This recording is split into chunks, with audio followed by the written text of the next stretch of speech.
Are you tired of playing small and ready to step confidently into your greatness and share your unique brilliance with the world? Well, you're in the right place. I'm your host, Sabine, and I've dedicated nearly 2 decades to empowering individuals and leaders as they confidently navigate the twists and turns of life and career transitions. If you're seeking direction, connection, or just a little push to play bigger, consider this podcast your VIP pass to a community that genuinely understands your journey. Join me every week for candid conversations and practical guidance designed to help you navigate the challenges of life and business, foster a growth mindset, and cultivate meaningful connections. It's time to embrace your inherent power, define your unique purpose, and prosper in every aspect of your life. Let's get started.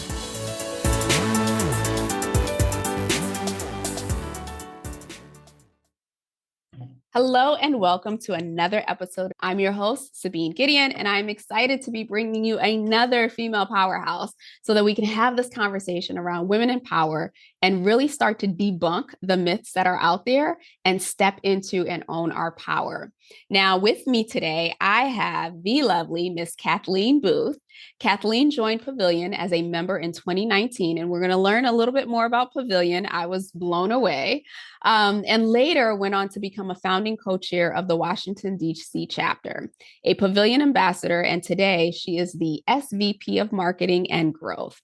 In that capacity, she leads marketing and sales for the 10,000 plus member global community of go-to-market executives.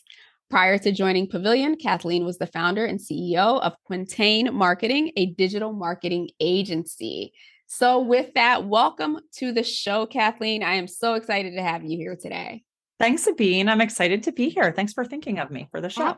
Absolutely. Absolutely. So I want you to dig into a little bit about what you do today. But before that, walk us through just some of the career milestones or career catalysts that led you to what you're doing today. Gosh, I've had such I think it's a somewhat unusual career journey. So I'll see if I can try to be somewhat succinct in this. But I started out, I worked from a very young age. I'm the child of both entrepreneurs, people who own small businesses. And so I guess like work was in my bones. And so I've done every job from like short order cook to lifeguard to babysitter to tutor, et cetera. But when I really started my career, it was living in Washington, D.C. during my time in graduate school. I had studied political science in college and immediately really went into graduate school because the economy was terrible at the time. Nobody was getting jobs. I had a poli-sci degree. I didn't know what I was going to do with it. So I went back and I studied international politics, got my master's, and then I also did an MBA. And that kind of led me down one path really, which was international relations. And it's funny because I studied two different things, right? Like my MBA was in marketing, but my master's was in international politics. And so I had these different directions I could go. And initially I started going down this path of international relations. And so I worked for 10 years actually as an international development consultant. And I specialized in water utility privatization in the developing world. And that was a phenomenal job in my 20s. It took me to over 50 countries, sort of by definition where the water was not very clean. And so I got to explore parts of the world that most people in their 20s may never see. I traveled throughout South America, Central America, Africa, Southeast Asia, a little bit in the Middle East. It was incredible. But what happened was when I wanted to get married and have children, that job was really, really tough to do. And I started realizing that even though I was reaching the place in my career that I wanted to be, that place of success that I had always sought, I didn't have the flexibility on the personal side to do the things I wanted to do because all of my work in that career was travel overseas for extended periods of time, often alone. So I had a midlife career crisis when I was turning 30. It was pretty early.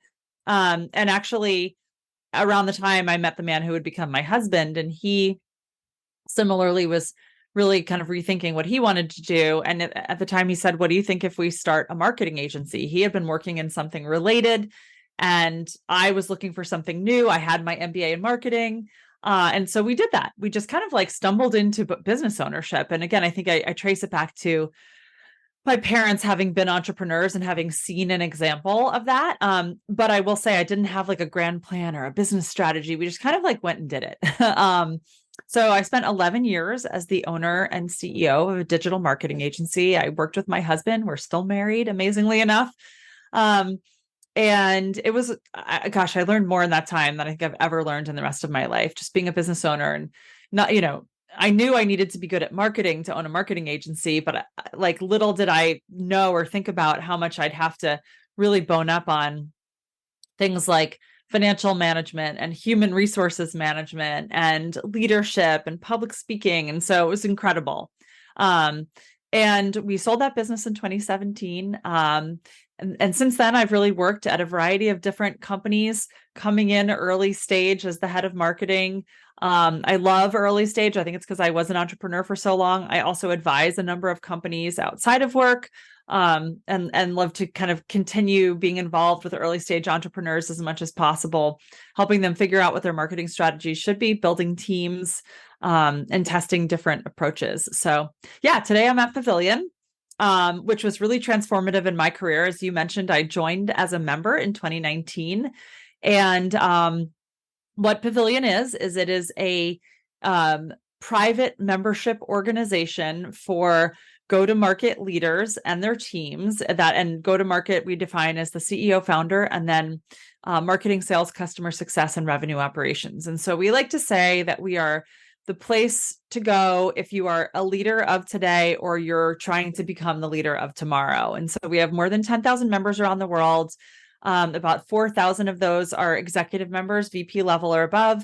And then the remainder are either CEOs or the people who report to those executive members. And we support our members through community, through education, through in-person connections at events, and through insights and research.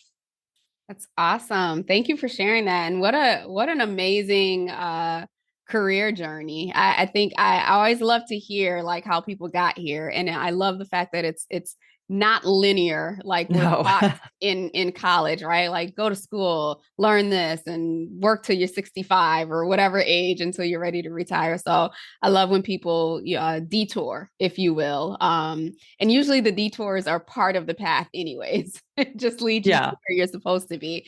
So it sounds like Pavilion, as you were talking, and even as I was doing some research before, you hear about Vistage, you hear about YPO, for like Vistage specifically for like some more established former CEOs of other companies. And so I love the fact that there's this other option for people who are really like, no, I'm just starting the business, I'm just building the business, or the business is at a newer stage, if you will. Yeah, we do have a lot of members that are in startups, but I would say where we really shine as an organization is in high growth, generally investor backed companies. And so we have a lot of members who are in companies that have accepted venture capital or private equity owned. And so there's a lot of pressure on them, right? Like whenever you accept investment dollars, the expectations around growth really increase dramatically. And that results in a lot of pressure and a lot of spotlight on those go-to-market leaders because they tend to be the people that are responsible for driving revenue. And so what we found, and this is what drove me to Pavilion in the first place, is it's very lonely at the top, right? Like when I first became a VP of marketing, it's terrifying. Like I always wanted that title, or a CMO. When I finally became a CMO, I always wanted that title. But when you get there really isn't like a degree that you can take in school that prepares you for how to do that job. Yeah. It's no longer about your functional expertise. For example, in my case as a marketer, it's about how you run teams. It's about how you interact with the CEO and a board, and how you build strategies that look beyond just your functional expertise. And so it's terrifying. Nobody wants to learn on the job, especially when the stakes are so high. And unlike other roles, when you're a manager or a director, very often there's multiple of you. And so you have peers you can go to for advice. When you are the VP or the CXO, there's one of you in that role, in your functional area. And so we really serve as like a sanctuary for those people to come and think of it as a group of people who are there with open arms, ready to support you, ready to hear your rants if you have them, ready to reassure you, provide you with resources, give you advice, and tools, et cetera. And so it's really about making it less lonely and less scary and helping people feel confident and empowered to succeed in their careers. Yeah, a community is everything in entrepreneurship for sure. So I'm excited to get into this conversation here around women and power, how we define it, how we relate to it, and how we can really start to embody it in multiple areas or sectors of our society. So as you think about, and I shared this with you before, as you think about the words power, authority, and influence, I'm curious, how do you define those three? And what have been your experiences with them? Yeah, this is such a great question. And caveat, I did not look anything up in the dictionary. So when when you told me you were going to ask me this question about especially power, I feel like it's such a Rorschach test, and in my case, like I have a very conflicting feelings about the word power, especially amongst those three words you mentioned. I would say power, if you like asked me to say the first word that came to my mind when I hear the word power, to me, it's actually control. Because people in positions of power tend to have the resources and the opportunities to control things, whether it's controlling through their money or through their position or what have you, but there's a degree of control that is implied there, and that control can be wielded for good or for bad. And so that's definitely like the first word that comes to mind. I think that's the more, I guess, like negative lens through which I see power. But then there's a part of me that's like, boy, wouldn't it be great to have more control? I love control. I'm a control freak. And I think there's a corollary to control, which is opportunity. If you are the person who has the control, you have the opportunity to control things in a way that can be beneficial for you and for others. So I think power is just a really interesting word that has like two different sides to it, depending upon the person who holds it. Yeah. Now, by contrast, influence, or well, let me start with authority. Authority, I would say, to me, implies a degree of expertise and a proven track record. And that then implies that you are somebody whose opinion, whose statements, etc., should be taken, more seriously. There's an element of like gravitas there. And I'm also, full confession, somebody who has a lot of imposter syndrome. And so that I like the word authority more because it feels like something that underneath it all has a greater sense of legitimacy, that it is more earned than power. I think power very often can be granted and not earned, versus authority really has to be earned, which is something that as a woman, I've always felt like I really want that. I really want to be seen as a figure of authority because of my experience, because of my track record, because of the things that I've done to earn that position. And then I guess influence, to me, is the outcome of power and or authority. It's your ability to take that power or authority and use it to, for lack of a better term, manipulate. And manipulate as a word can have very negative connotations, but I just mean like you have the ability to shape things for the better or for the worse. Influence too can be used positively or negatively, and it is the outcome of authority and or power. So that's how I look at those three things. I love it and fascinating. And I was sharing this with you before, and I've certainly shared it with other guests. This is why I want to have this conversation, because we all, in any given moment, define these three differently. And there's no right or wrong answer, right? So we're all defining it based on our experiences, based on what we've seen.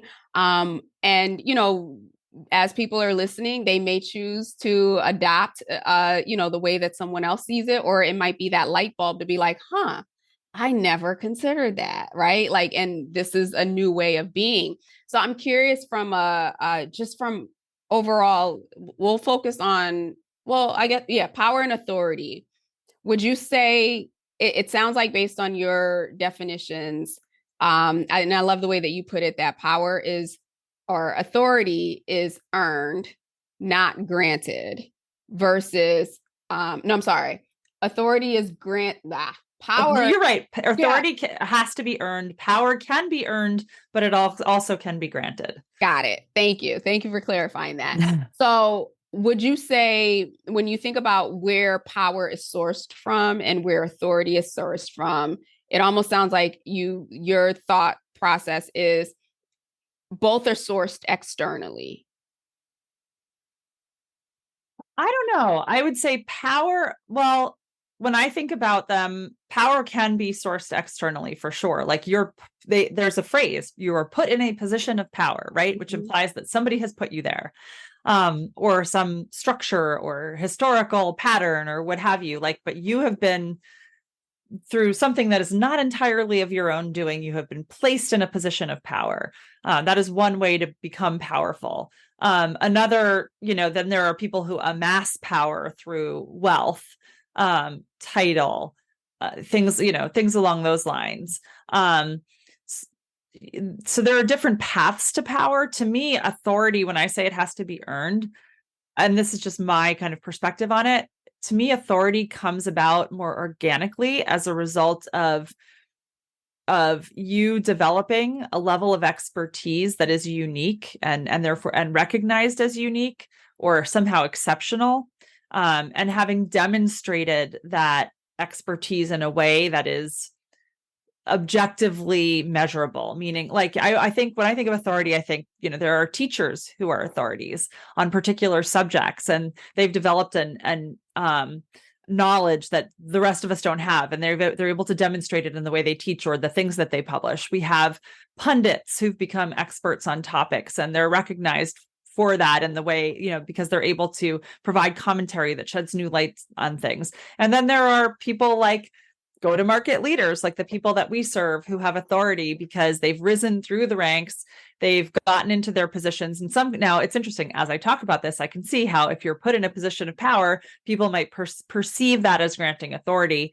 But I would say, in my opinion, or at least the way I've always looked at it, authority has to come more organically, because you can be powerful but not authoritative. You can be in a position of power and not respected for it, and not seen as an authority, if that makes sense. It does. It does. And again, there are no right or wrong answers here. I'm just here to have the conversation and to open the minds of those who are listening to it. So, I am of the belief that power is essentially, while it can be granted, that it is internally sourced in many ways. And what we see as power is the projection, whether it's based on what we've seen modeled. I've shared this on the podcast before, that when we look at it from the power dynamics between men and women, for the most part, society, workplace, you name it,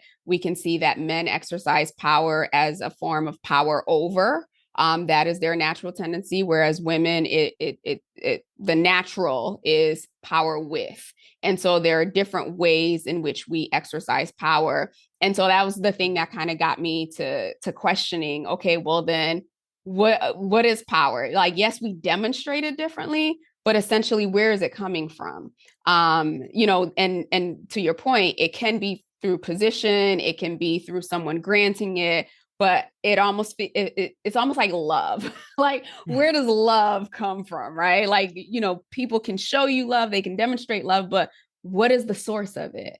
We all have it. Where is the source? And so that's kind of like the well, if you will, that I went down when I was trying to define, okay, well, then what really is power? Where do we get it? How do we access it? And if we look out in society and we can see that one group clearly has it, they own it, they express it, they manifest it, they demonstrate it, but another group is struggling, I came to the conclusion that there's something missing. There's something that we don't know. And again, obviously I'm generalizing here, but it's almost like there's something that we don't know, or perhaps that we haven't tapped into, that is creating this imbalance, if you will, of the scales or the opportunity for people to exercise power. I mean, you raised such great questions and sharing such interesting insights. And, just listening to you talk, like where my head started going was different types of power, because like the power I described is very much in reference to your relationship with others, right? But when I hear you talk, what it makes me think of is a different type of power, which is the power that you have with reference to yourself.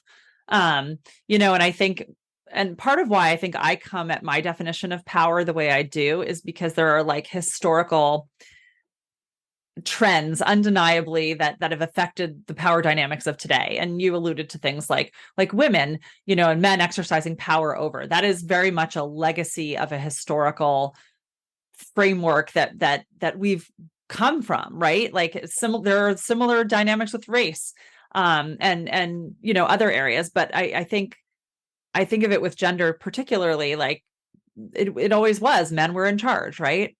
They were the protectors of the women. That was the way society was shaped for many, many years, with exceptions, certainly. But we are still, amazingly enough to me, like battling our way out of that historical dynamic. It's kind of surprising that it's still something that influences, I think, power dynamics today. But like just the fact that we still haven't had a female president of the United States, in and of itself is very telling. And all the discussion that's happened when some have tried. But the other power you reference, the power which I think of as like the power with respect to yourself, is so interesting because it almost relates to the concept of like ownership. And when you think of ownership, like I once knew someone who defined ownership as you owning your own behavior and thoughts, right? And having nothing to do with the rest of the world, and like looking inwards. And if you are able to control the way you feel and to control your actions, then you have true ownership. And I think it's very similar when you talk about power, because power is subjective in some ways, and if you perceive yourself as powerful, and if that then causes you to comport yourself in a way that is powerful, it becomes something of a self-fulfilling prophecy. It's like confidence, right? Confidence has to come from within, and confidence and power and ownership, they're all like intertwined in some ways. And so there is very much this dynamic of like, if I believe it to be true, then it is true. If I believe myself to be powerful, then I am powerful. And if I believe myself to be powerful, then I am in control, going back to the first word I mentioned, right? And when I realize that I'm in control, all of a sudden that introduces a new level of freedom with regard to how I operate in the world around me. And it changes the way I look at things and that sort of thing. So it is a very interesting question. Yeah. And you got me thinking. Yeah. Now you understand the rabbit hole that I yeah. that I went down, and I have been, so to speak. I think I'm coming out of it. But this conversation is exactly why, or the series is exactly why I wanted to have these conversations. And then so something that you said that I wanted to touch upon, and another reason why I wanted to have this conversation, to your point with regards to, just looking at our society now, our population, there are more women than there are men, right? So, we look at centuries and maybe millennia where it was always them being more than us, being more powerful, being stronger, whatever you name it. But now we're starting to see the dynamics change where the population overall, there's more women than there are men. A couple other key things that are on the horizon. When you look at what's forecasted in 2030, 2030, most of the boomers who are in positions of power now, whether that be in corporate, whether that be in government, education, you name it, they're scheduled to retire, right? And so that is, or be outside of the workforce. And that is huge for many different reasons, because then it creates a space for people who aren't necessarily in that space or haven't carried that legacy, if you will, to move into positions of power. But also what that does is, since men tend to expire, I believe that that's the appropriate word, men tend to expire sooner than women do, then that means that, with that power also came money, as you talked about earlier. So that money then gets transferred into the hands of women. So part of my, again, idealistic reason for having this conversation is that the shift is happening where more and more women are going to move into power. And it's not centuries from now, we're talking about less than a decade from now. And so if we aren't prepared, or if we haven't tapped into, or we haven't even just asked ourselves the question, how do I define power? How do I feel about power? Like, how do I feel about being authoritative, right? Is that something that makes me want to recoil, or is that something that I'm ready to embrace? We don't want to wait until 2030 or 2040 or whatever, where now we have the opportunity, we have the power, the world is our oyster and they're looking to us, and we are still trying to define who are we, and how can we move into these spaces. And then the other piece too is, they call it generational, right? Like generational patterns. We have the opportunity to break the pattern. The very, very, what do you call it? Masculine, it's power over, it's control, it's all these things. We have this opportunity now to start to shift that narrative, and make it whatever we need it to be for our society as well as the generations after us. So I just wanted to share that as like a little bit of insight that yes, we've had an example for a very long time, but now we get to redefine. We get to change the narrative. We get to decide, and women in particular are the ones who hold, if you will, the magic lamp to decide what that future looks like. Yeah, I think it's exciting. I will say this. The degree to which we're able to step up into those opportunities is going to very much depend on our own abilities to get out of our own way. And what I mean by that is that we have a Women of Pavilion group within Pavilion, and I sort of loosely moderate it, if you will. Like, we do roundtables all the time, and we have conversations about this sort of thing a lot. And both there and within the broader world, what I've observed, and this might be controversial, I don't know, is that very often women are the worst enemies of other women. And, when women speak up and are authoritative, they get labeled by not just men, but by other women as well, as either a bitch or too aggressive instead of confident and authoritative. Like, these labels that we get are really negative when we behave in powerful ways that are commensurate with the ways that men might behave.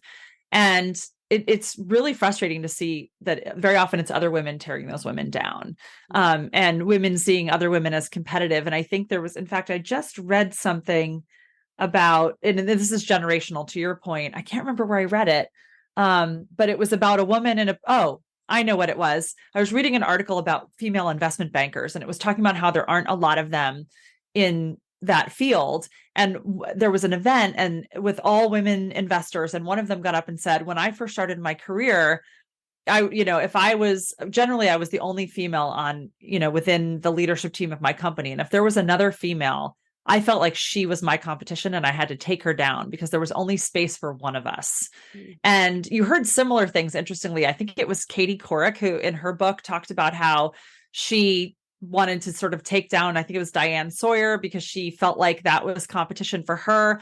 And so I think as we look at these opportunities that are in front of us with these big changes you talked about, there's a reckoning that's going to have to happen where we look around the room to our left and our right, and we have to realize and accept that other women are and can be and should be our allies and not our competitors. And we need to learn how to communicate with them and lift them up and support them. And that's going to be, I think, an interesting challenge. And I do hope that the generations that are younger don't come with that kind of baggage. But I think a lot of the women that have been able to be successful to date, unfortunately, have had to get there by, in some cases, tearing down other women, which is really unhealthy and unproductive. Yeah, I totally agree. That piece right there, I gotta figure out a way to tackle that. That is a great point. I mean, I've experienced it. I don't know a woman alive who can't say that they haven't experienced it. Something that as you were talking, and it's a biblical verse, but this is not about Christianity by any means, but it says a house divided cannot stand. And so there's a part of me that questions, why is it that we're made to compete with each other? Why is there, especially at the top spot, why is it so limited? Like, and I'm not a conspiracy theorist by any ways, but it's almost like in order for this structure that exists today to exist in the way that it has been, it's almost like it had to create spaces where it was this like feast or famine type mindset, the scarcity, lack mindset within women, so that we would, because that's human nature, right? That we would turn against each other, because for every instance where we can see where like women are being catty or we're treating each other in not so nice ways, when you look at when we come together though, like when we bond, like when we unite, we cause change to happen in rapid ways and in ways that rest of society is like, what happened? What happened? You look at Me Too. You look at when just the Me Too movement itself, and how like that really dismantled structures that had been there for a very long time that were okay. You go but before that to the suffrage movement here in the US, right? Women getting the right to vote, and how that opened the door for Planned Parenthood, that opened the door for so many different things that women now had access to, that didn't just benefit women, but it benefited society. And so I think that there is a hidden power, or there is a power that we have not been able to tap into, because the powers that be, or the people who are sitting in positions of power, want it that way. If we can focus on, oh my gosh, she has the same dress as I do. Oh no. Yeah, that's a petty example, right? Or, oh my gosh, she's going to go for the same job I'm going for. If we can focus on those things, then we don't see that, oh, wait, if we band together, we can go in, we can command higher salaries and push that door open for the next person. Absolutely. And at the risk of like veering into political territory, one of the most powerful things that I ever participated in was actually the Women's March on Washington, because I live close to DC, and being there in person and being surrounded by just an absolute sea of humanity of all ages. Like there were older women who had been, protesting in the 60s, and there were young girls, and it was just like, I still get chills just thinking about it. It was so powerful. And the number of people that turned up, I mean, it was unbelievable and incredibly moving. And that was that feeling I had there, which was like, wow, if we can do this, you know, watch out. Right. And So, I'll say this and then I'll move on. I promise. Look at the Great Resignation, and then I'll stop at that one. Look at the Great Resignation. Like that really shifted how organizations looked at their talent. And when you did the research of who was actually leaving, it was women. Why? Because yeah. they had to be caretakers, they had to be school teachers, they had to be all these things, and they couldn't carry the loads that they were carrying anymore. They didn't want to carry those loads. And that really affected organizations to the point that they're still reeling and trying to figure out, how do we go back to normal? So Yeah. I just think that there's so much inherent power that we each individually carry, but when we come together and we collaborate and when we're on one accord on whatever mission, we affect change. Absolutely. So Amen. so with that, as we think about the next generation, right? Because I also think that an obligation that we all have, once we've identified or tapped into our own power, or really assessed how we are showing up as it relates to that, is to turn around and support the next generation. Many of us have had to learn some really, really hard lessons, and really deprogram a lot of messaging. I would like to see that we're making it easier for the next generation. What are your thoughts on some of the things that we can do to help support the next generation? That's a great question. And in many ways, I think the next generation is so much smarter and more well prepared than we ever were, because like I just, this isn't specific to women, but I look at some of the younger professionals out there today who are refusing to return to the office because they've recognized like their quality of life is so great when they have more say over whether they are in person or hybrid or remote or what have you, but they prioritize their quality of life today, whereas we were raised to come into the working world and assume that the first 15 years of our careers were going to be like indentured servitude so that we could eventually earn some kind of a prize.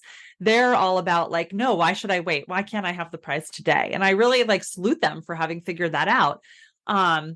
But I think, when I look at the women out there, younger generations of women, and again, through women of Pavilion, I hear this a lot. I think the biggest challenge I hear is them finding their voice. And what I mean by that is, particularly in the working world and even beyond, in places like politics, I talked about women being labeled. Um, when I participate in roundtables of other women, which I do probably twice a month through Pavilion, the thing I hear the most is them feeling like they're spoken over, or they're afraid to speak up, or there's no room for them to talk. And it's interesting because like I'm somebody who's like I've never had that challenge. If anything, I talk too much.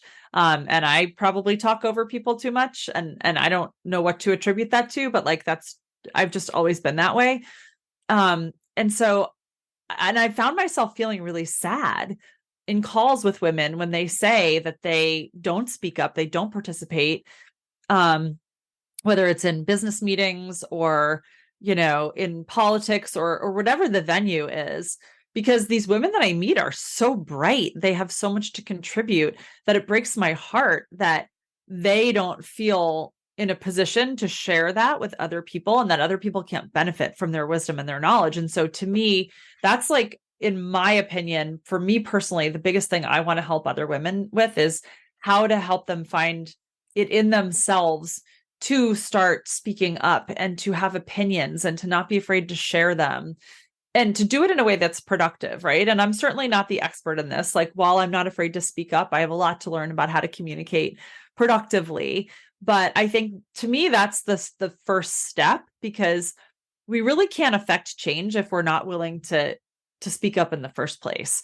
It's another thing when you speak up and people don't choose to hear you or don't give credence to what you have to say. I think that's the second challenge, but it has to start with voicing your opinions and participating in dialogues and debates.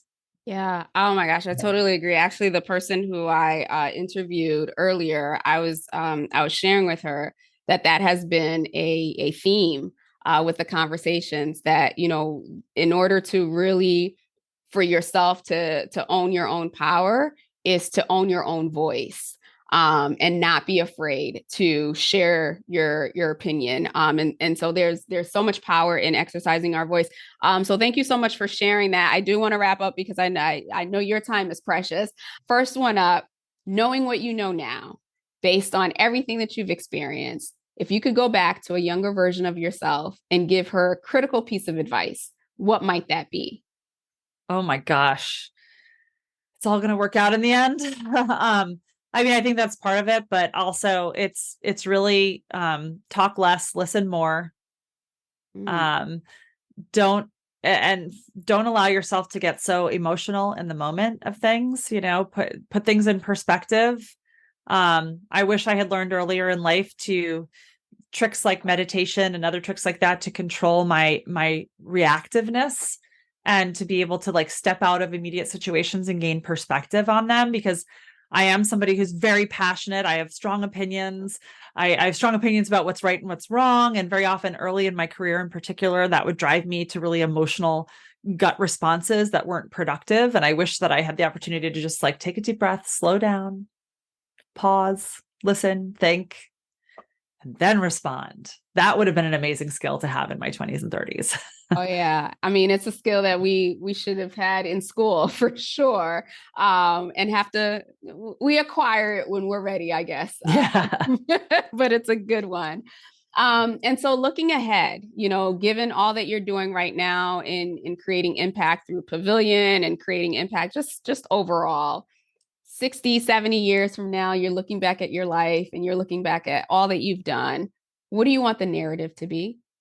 Oh, I think about this weirdly a lot, actually. And I don't, I hope that the narrative is that I helped others and that I lifted other people up. I've always, from the beginning of my career, the through line of everything I've ever done is that I really truly do want to make the world a better place. And that sounds so Pollyanna, but early in my career when I was working on water utility stuff, it was much more direct and obvious. Like, it's about getting cleaner water to people.